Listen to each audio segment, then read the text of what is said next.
Posisi kerukas atau crankshaft di mesin piston ini digantikan oleh eccentric shaft di mesin one-call. Kalau crankcase berputar supaya piston bisa naik turun, nah eccentric shaft ini bertugas memutar bagian kedua, yaitu rotor. Rotor ini ibarat piston di motor konvensional, tapi bentuknya segitiga. Makanya orang luar itu sering nyebut mesin ini sebagai mesin Doritos. Nah, supaya putaran rotornya ini gak berantakan, di tengah rotor itu ada gerigi khusus yang sinkronisasi dengan putaran dari eccentric shaft. Jadi muternya teratur deh. Rotor tadi berputar dalam housing yang terdiri dari dua bagian, blok sisi luar dan blok housing rotor utama. Nah, yang ini persis kayak blok silinder di motor piston biasa. Oh iya, ini untuk mesin one-call single rotor kayak di Suzuki RL5 loh ya. Kalau dua rotor kayak Norton dan konsep Yamaha, berarti ya tinggal tambahin blok luar, rotor, dan blok housing lagi, dan begitu seterusnya. Kayak di mesin multisilinder aja. Terakhir ada seal yang fungsinya vital banget dalam proses pembakaran. Di one-call engine ini ada beberapa tipe seal yang dipakai. Pertama ada apex seal yang berfungsi menjaga kompresi internal mesin. Ini mirip kayak ring piston kompresi alias dua yang paling atas kayak di motor kalian. Selanjutnya ada side corner dan seal corner. Nah, ini seal yang mencegah oli transmisi masuk ke ruang bakar. Fungsinya itu persis kayak ring oli piston di motor kita-kita. Dan ya udah gitu doang. Coba deh kalian hitung-hitung ada berapa komponen internal mesinnya. Untuk mesin single rotor itu berarti ada sepasang blok sisi, blok housing utama, rotor, eccentric shaft, seal, dan ya udah gitu doang. Jadi kalau di video Suzuki RL5 sebelumnya saya bilang keuntungan mesin one-call itu adalah lebih simpel dan komponennya lebih sedikit dibanding mesin piston, nah ini dia maksudnya. Belum lagi ditambah ukuran mesin yang juga bisa diminimalisir, khususnya untuk motor yang berkapasitas besar, karena memang komponen utamanya ya cuma segitu doang. Oke, tarik nafas dulu bentar. Karena setelah bahas apa aja komponen yang ada di mesin ini, kita bakal lanjut bahas gimana sih cara one-call engine menghasilkan power, dan kenapa sih banyak yang bilang mesin ini jauh lebih potensial dari sisi power dibanding mesin piston konvensional.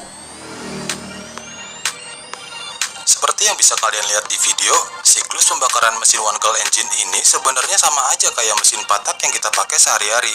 Intake, compression, combustion, exhaust, balik lagi ke intake, compression, combustion, exhaust, dan begitu seterusnya. Bedanya proses pembakarannya itu sama sekali nggak ada yang sama dengan mesin piston konvensional.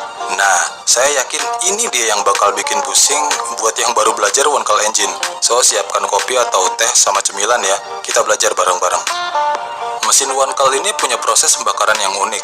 Kalau di mesin piston, semprotan bensin dan udara dihisap ke ruang bakar lewat kevakuman waktu piston turun ke bawah, atau bayangin kayak kalian nyedot air lewat suntikan mainan zaman SD.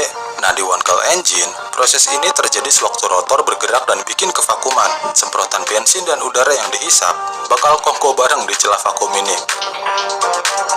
Tapi belum sempat ngopi bareng, campuran bensin dan udara tadi langsung dibawa ke proses selanjutnya. Seiring dengan pergerakan rotor, campuran tadi dikompres. Karena tekanan yang terjadi terus-terusan, otomatis suhu campuran tadi meningkat karena molekulnya semakin cepat bertabrakan. Bukan cuma molekul bensin dan udara doang, kalian juga kalau kena tekanan terus-menerus pasti bakal panas juga kan? Nah, ini yang dinamakan proses compression di one-call engine. Oke, sampai sini relax dulu, tarik nafas. Kalau perlu diulang dulu sampai ngerti. Karena di one-call engine, dari tahap ini sampai ke tahap selanjutnya, itu berlangsung cepat banget. Setelah proses compression, maka lanjut lagi ke proses yang paling asik, yaitu combustion, alias momen di mana mesin mengeluarkan power. Tapi bentar, kalau bentuk rotornya begitu, terus di mana tukang proses pembakarannya? Nah, proses pembakarannya berlangsung di celah yang ini nih. Tapi sebelumnya, sewaktu rotor masih di posisi sepertiga awal, di sini busi dipantik, dan saat ketemu campuran bensin dan udara bertekanan tadi, jadi deh, tick door. Jadilah ledakan alias pelepasan energi yang mendorong rotor berputar. Di motor bermesin one-call kayak Hercules W2000, Suzuki RL5 sampai ke Norton, semuanya sepaham, pakai satu busi doang. Beda dari mesin rotari modern punya Mazda yang pakai dua busi. Kenapa pakai dua busi?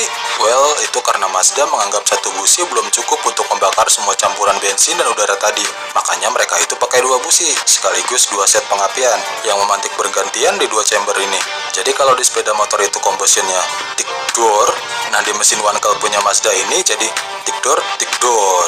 Nggak lama dari proses tadi, sisa pembakaran dibuang lewat port exhaust ke knalpot, yang sesuai namanya adalah proses exhaust. Setelah itu, prosesnya diulang lagi dari awal. Masih ingat? Ya, intake, compression, combustion, dan exhaust, dan begitu seterusnya. By the way, ada yang nggak kenapa saya pasang gambar mesin piston patah di sebelah proses kerja Wankel engine? Yap, itu karena seperti yang saya bilang sebelumnya, siklus pembakarannya itu sama aja. Jadi kalian juga bisa belajar sedikit-dikit sambil menyelam minum susu. Berarti kalau setiap sisi rotor itu punya siklus pembakaran sendiri, itu artinya setiap pembakaran terjadi setiap 120 derajat putaran crankshaft dong ya, alias 360 derajat dibagi 3 sisi rotor. Buset, berarti mesin Wankel ini lebih kencang dari motor 2 tak sekalipun dong. Nyalin gitu cara ngitung nah Bambang. Eccentric shaft di mesin Wankel itu butuh 3 kali putaran penuh untuk sekali muter rotor. Tuh, lihat dengan sesama putaran eccentric shaft sama rotornya. Jadi kalau pakai hitung-hitungan standar, 3 kali putaran penuh itu sama dengan 3 kali 360 derajat sama dengan 1080 derajat. Tapi karena ada 3 sisi rotor yang melakukan proses pembakaran, jadinya 1080 derajat tadi kita bagi 3, hasilnya 360 derajat. Itu artinya setiap satu putaran eccentric shaft mesin Wankel ini melakukan 1 kali proses pembakaran, alias mirip seperti yang bisa kita temui di mesin-mesin motor 2 tak. Nah, ini alasannya banyak yang menyebut mesin Wankel ini punya cita rasa ala mesin 2 tak. Tapi ingat, sama sekali nggak bisa dibilang sebagai 2 tak loh ya, karena siklus pembakarannya sama kayak mesin 4 tak. Jadi kalau kalian nemu komentar fans Mazda yang bilang mesin Wankel itu punya potensi power yang jauh lebih gede dibanding mesin piston biasa, nah ini dia hitung-hitungannya. Lah, terus kenapa di video sebelumnya mesin Wankel Suzuki RL5 malah punya power yang lebih rendah dibanding Honda CB750? Aha, pertanyaan bagus.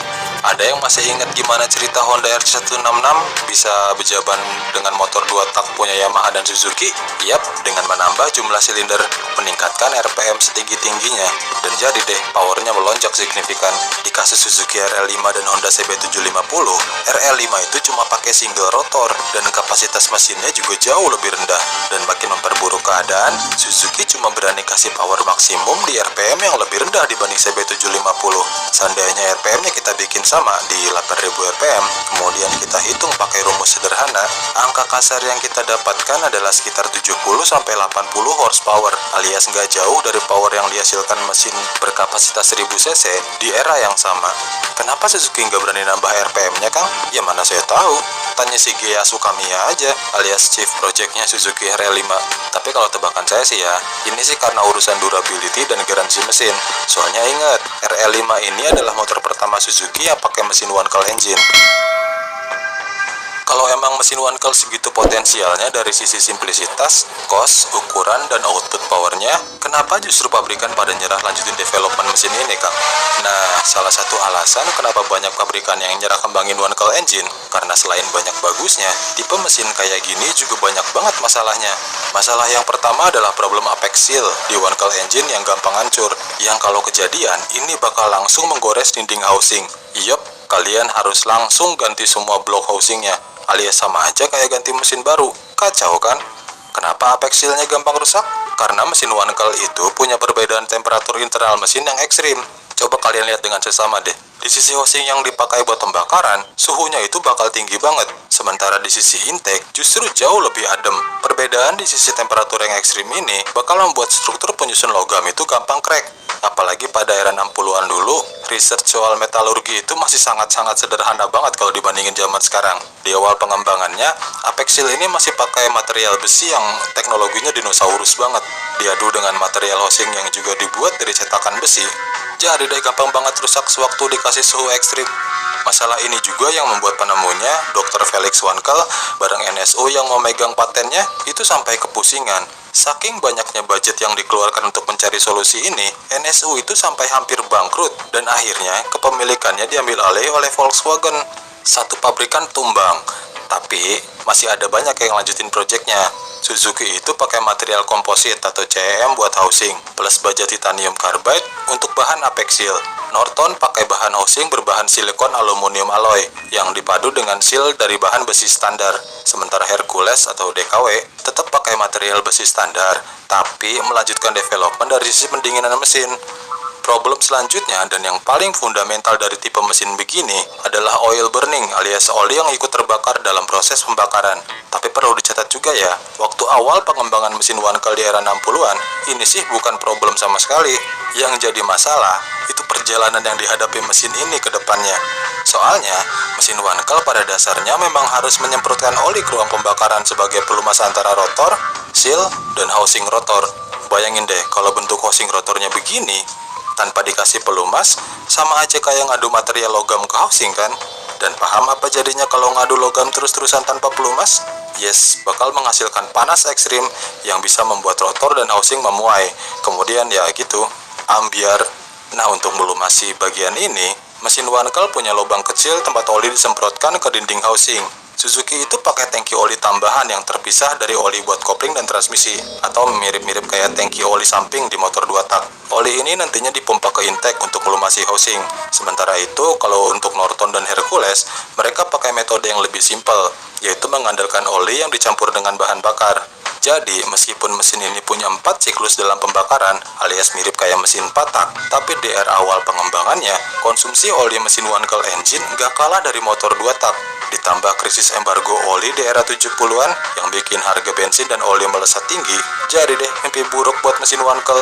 Nah, ini dia yang bikin banyak pabrikan besar kayak Yamaha, Kawasaki, Honda, ogah lanjutin program mesin Wankel. Masuk ke era 80-an, cuma David Garrett dari Norton yang masih mengembangkan mesin Wankel di sepeda motor. Suzuki akhirnya nyerah di tahun 76, sementara Hercules dan DKW nyerah di tahun 77. So, karena mesin ini ngebakar campuran oli plus bensin, otomatis kita ketemu problem yang kedua. Emisi gas buang itu bakal sangat buruk.